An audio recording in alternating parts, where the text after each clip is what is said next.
Здравейте, здравейте, криптоманяци! Както вече знаете, аз съм MC Крипто или Георгия, както ви е удобно. Днес ще поставим основите на търгуването с крипто. В днешното видео ще се научим как да бъдем успешни в търгуването или инвестирането в крипто. Това ще стане с помощта на технически анализ. Или какво са свещите, как да определим тренда на пазара или в каква посока се движи той и какво са нивата на съпротива и подкрепа. Да не губим повече време, да се мятаме в днешното видео, само искам да ви кажа, че ще бъда без камера, за да не ви разсейвам, да има повече място за графиките. А като казах графики, тези графики съм ги рисувал и съм ги правил специално за вас. А сега да не губим повече време и направо се мятаме в видеото. Период от време. Какво означава това? Че може да търгуваме или да гледаме пазара в различни времеви периоди, където всяка една свещ отговаря точно на периода, който сме избрали. Например, период от 1 минута, 5 минути, 1 час, 1 ден, 1 седмица. Ще видите пример за това само след малко. А сега да разгледаме отблизо какво представлява всяка една свещ. Всяка една свещ се състои от тяло, виждате зеления правоъгълник, и от фитил, който фитил е тънката зелена чертичка. Всяка свещ съдържа 4 точки от данни. След отварянето цената е тръгнала надолу, защото мечките или продавачите са опитали да я натиснат надолу, цената надолу, натиснали се, тя е стигнала до най-ниската си част. Ето сега ще ви покажем, или до своя лоу, което е най-ниското ниво на цената за дадения период от време. Но малко след това биковете или нашите купувачи се взимат в ръце и тръгват, бутат цената нагоре, дигат я до тук, където тук това е нашето най-високо ниво на цената за дадения период от време. И след това идва затварянето на нашата свещ, което ще се случи точно в 10 часа и 5 минути. Защото тази свещ е графично представяне на 5-минутния интервал от време. Понеже преди мъничко споменах бикове и мечки, точно в този момент ще видите на вашия екран какво са биковете и мечките. Така, виждате какво са биковете и мечките и може да ударите една пауза, да си го прочетете и продължаваме натам. Така, както ви обещах, ще ви кажа и защо тази свещ е зелена или още bullish candlestick или бичата свещ, така да кажем. Тя е зелена, защото е затворила над нивото, в което е отворила. Не помня. Отваря тук, точно ето тук отвори и след това затвори тук, което какво е? Точно затваряне над нивото, което е отворила. А сега се мятаме при червената свещичка или мечта свещ. Така, да видим, тя се състои от абсолютно същите неща, които има и зелената свещ. Или фитил. Знаем, фитила в случая е тази червена черта, тялото големият червен правоъгълник, нашето най-ниско ниво на цената, което е тук, нашето най-високо ниво на цената, което е тук горе, само че разликата при нея е следната. Тя отваря точно тук в тази позиция и затваря точно тук, долу. Точно обратното на зелената свещ. И сега, ако я вземем нея, примерът, че е в 5 минутен интервал от време, да кажем и тя отваря в 10 часа, ето, отворила свеща, ето тук отваря. Отваря свеща. Биковете натискат малко мечките, бутат цената леко нагоре и тя достига до най-високото си моментно ниво, което е тук горе. Но след това мечките се взимат в ръце, бутат цената, бутат я до нейното най-ниско ниво, което е точно тук долу. След това при затварянето вече свещта е затворила тук. И какво се случва? Тя е червена. Защо? Защото е затворила под нивото, от което е отворила. След като разгледахме свещите по-отделно, нека сега да ги погледнем в една обща диаграма. И в случая това ще е дневна диаграма на пазара на Ethereum. Така, вече знаем какво означава зелената и червената свещ. В случая в диаграмата ще го обясним още един път. Какво се е случило примерно в този определен ден. Виждаме, че свещът е червена. Какво означава това? Че денят е започнал тук горе, тук е започнал деня и е завършил тук долу, което формира нашата червена свещ. Защо? Защото цената е затворила под нивото, от което е отворила.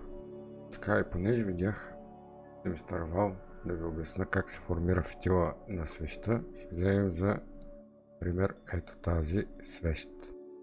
Зелената свещ. Как се е формирал този фитил? Свещта отваря ето тук долу, нали така? Но през цялото време, докато тя се движи нагоре, през цялото това време има покупки, продажби и така догоре. В момента, който стигнем горе до самия фитил, тук е имало много покупки, но в същото време надделяват, точно когато стигат пика, надделяват мечките и съответно ще има повече продажби. И така се е формирал нашия фитил.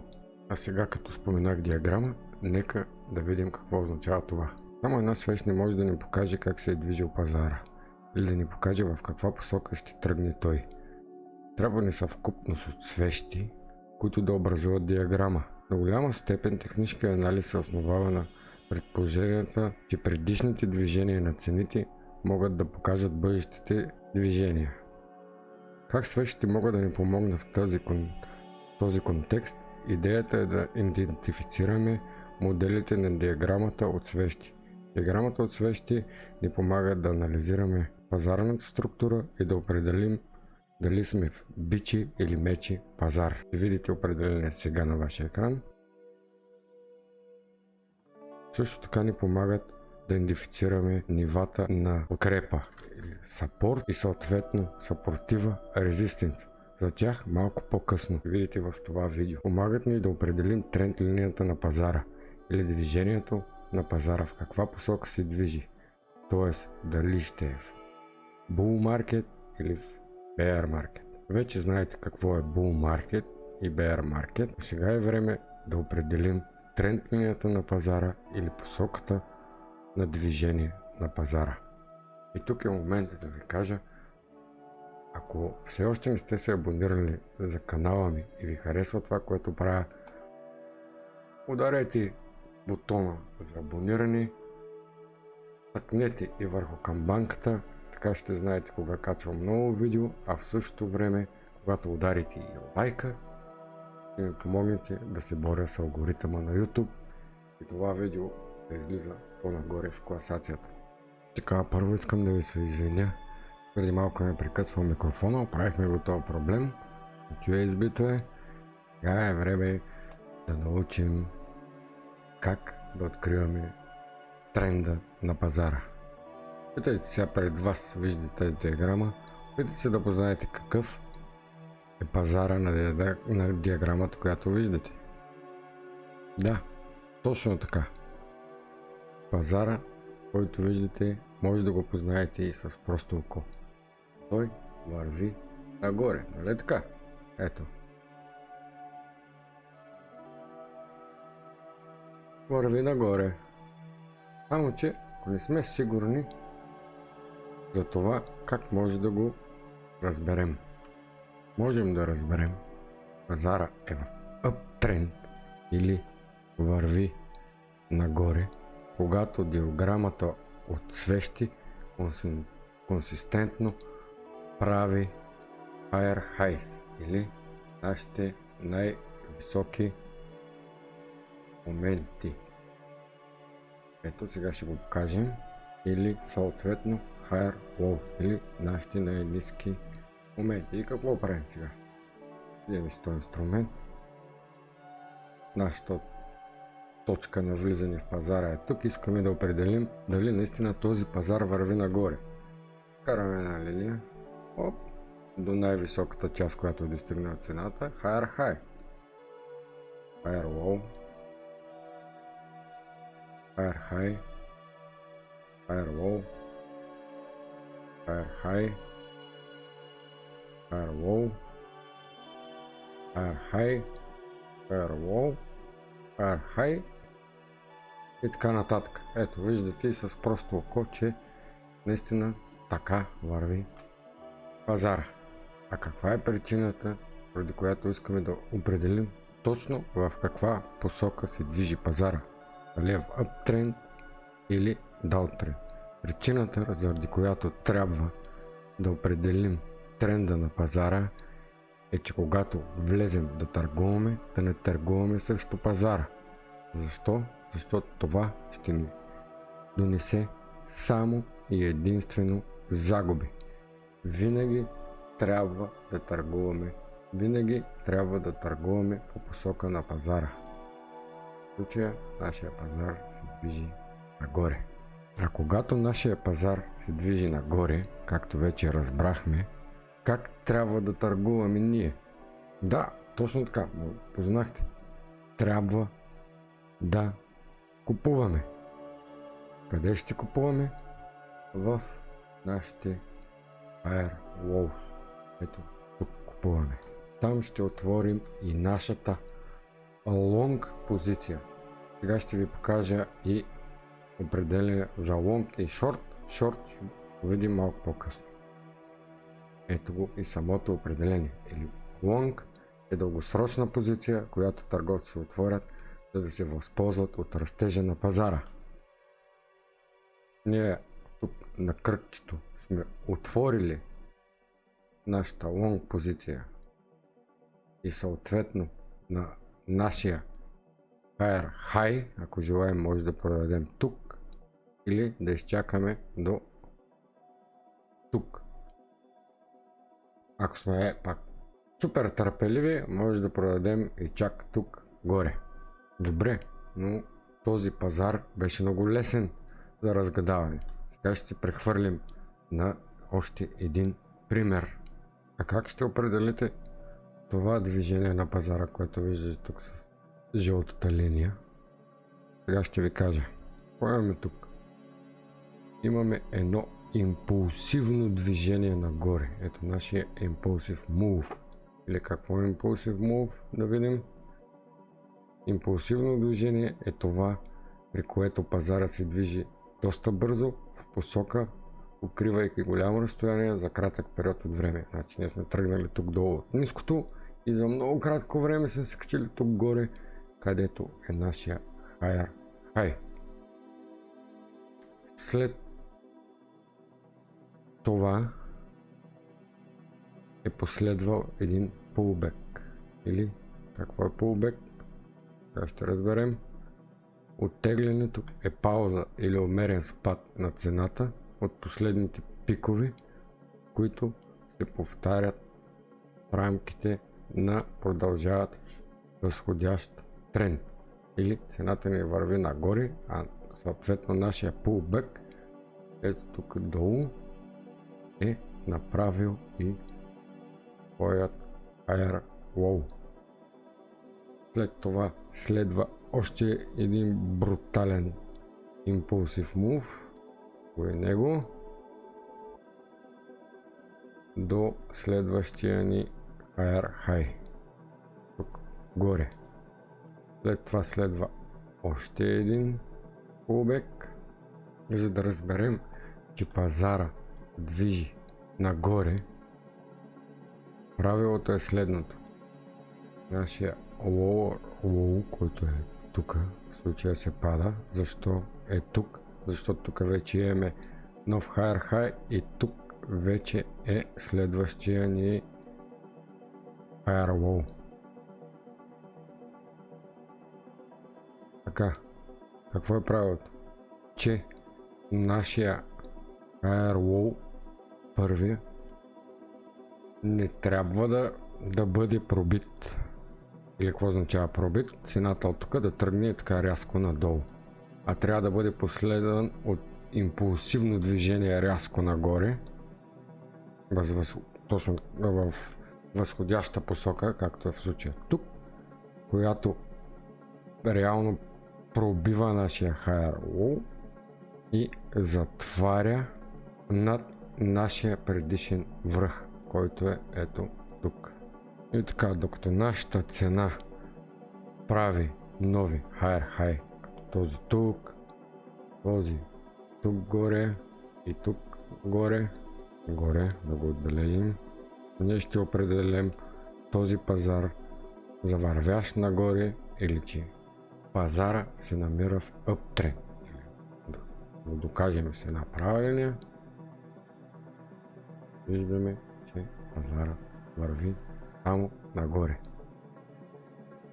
След като разгледахме uptrend графиките, сега е време да се прехвърлим и при downtrend график, или пазар, който върви надолу. За какво гледаме тук? Кажем, че това е нашата входна точка. Ние гледаме за lower low, или това е нашата най-ниска точка, до която е достигнала цената. След нея цената прави своя lower high, последван от следващия lower low, след това последван от lower high,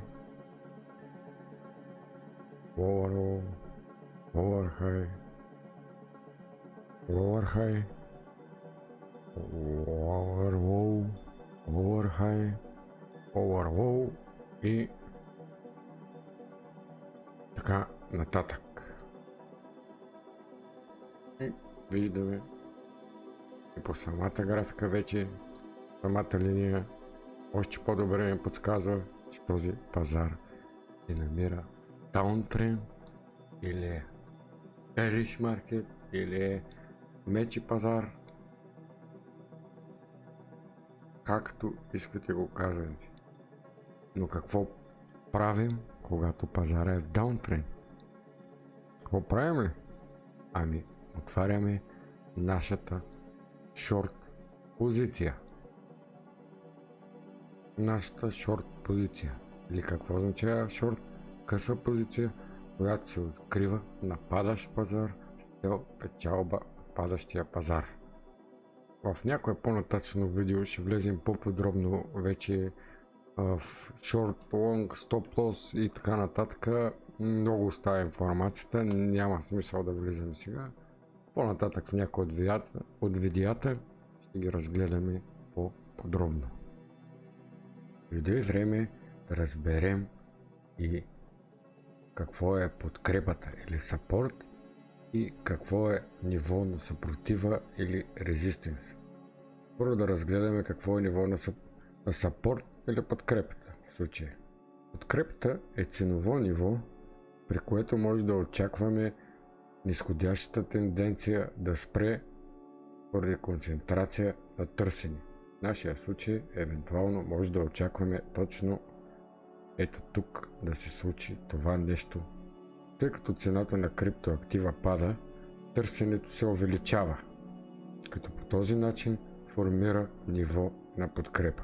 Ето виждате, тук вече сме започнали да търсим повече. Точката на подкрепа се превръща в ниво на подкрепа, когато има повече от едно ниво на подкрепата. В случая само тази точка не е достатъчна. трябва да вземем и тази точка тук. И това вече е нашата линия на подкрепа или ниво на подкрепа. А какво се случва в това ниво на подкрепа? Това е мястото, където купувачите стават толкова мощни и агресивни, колкото продавачите изпират спада на цената. Така, сега се мятаме да видим и нивата на съпротива. Какво означават? А именно, съпротива е ниво, при което цената на криптото среща натиск по пътя си нагоре от появата на нарастващ брой продавачи, които искат да продадат тази цена. В случая ние сме натиснали и тук вече се появяват продавачите и искат да продадат и ни спират. В случая точката на съпротива се превръща в ниво на съпротива, когато има повече от едно ниво на тази съпротива. Или, какво ще рече това, само тази точка да е достатъчна, трябва ни тази тук, където са натиснали продавачите здраво, мътат цената надолу и тя слиза.